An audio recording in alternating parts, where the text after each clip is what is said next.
always kind of taken everything that I get into to a bit of an extreme, whether that be sort of building BMXs, building sort of minis, into golfs, the Euro scene and stuff, and then into the drifting scene. I'm just very passionate about things like that. Put my head down and suddenly we're here 10 years later. In 2004 we actually started the business Driftworks Limited based on a need for the scene to buy parts that were largely Japanese parts. And there was not really a lot available, so myself and James, my business partner, we decided to start Driftworks Limited.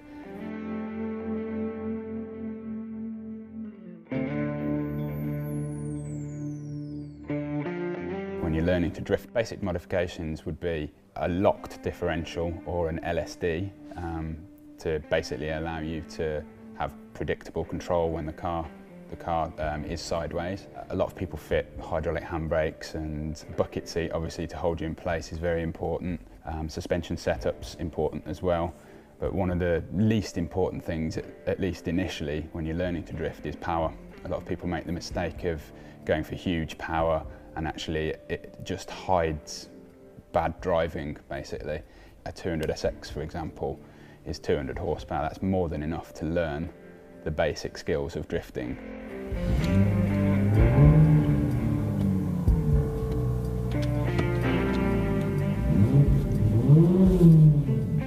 One of my fun cars is the JZX 110 Mark II, made by Toyota. It's a genuine IRV manual car. It's got a GTX 3076R turbo on it, on a 6-boost manifold, and a few other bits thrown into the mix, and it's running 565 horsepower. It literally has no power at all until about 4,500 RPM, and then it all comes on instantly. So that's a lot of fun to drive.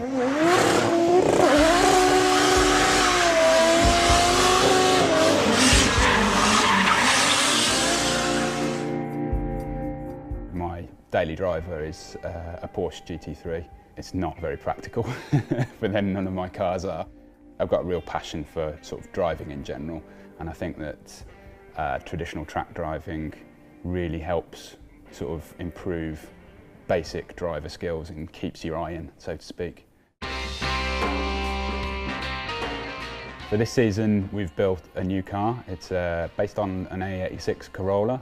We basically bought a UK version of a NASCAR called a NASCAR. It comes with a lot of really trick parts in it, sort of the live axle, interchangeable drop gears, the Jericho dog box, the gearbox, and the V8 engine in it were all transferred into the Driftworks A86, which we've now named DW86. It's a Corolla that runs 18-inch rear wheels, 17-inch front wheels, which usually is a pretty easy way to ruin the looks of a car. One of the main things that we wanted to do with this car was ensure that it still had the correct look. Drifting to me is as much about, you know, the look of a car as it is the performance.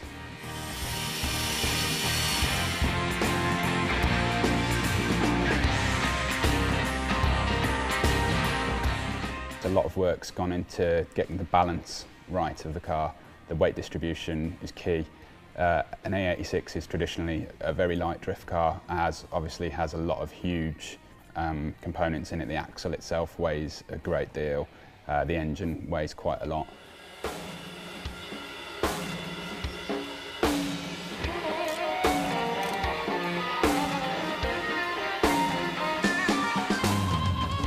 We've actually managed to get the balance of the car completely spot on. With the driver sitting in it, it has perfect 50-50 weight distribution forward and aft and left and right. And combined with the short wheelbase of the car, it actually makes it a very snappy car to drive, very tractive. We've done a lot of work to get as much traction as possible.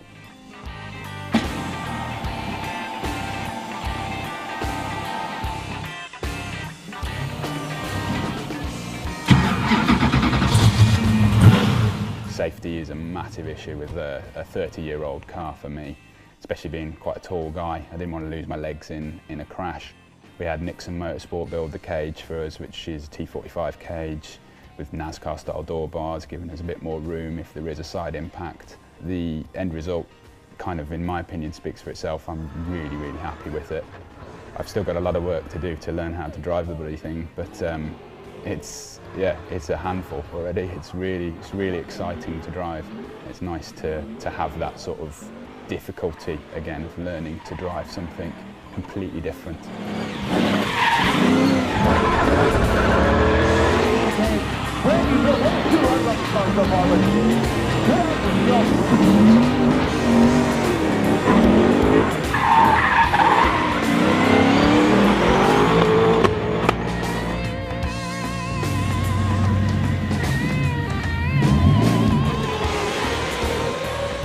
Half the issue is with all the extreme cars that we've built and I've driven, you get used to them. So to get to the next level and have that same level of excitement, you have to do something even more stupid and even more extreme the next time.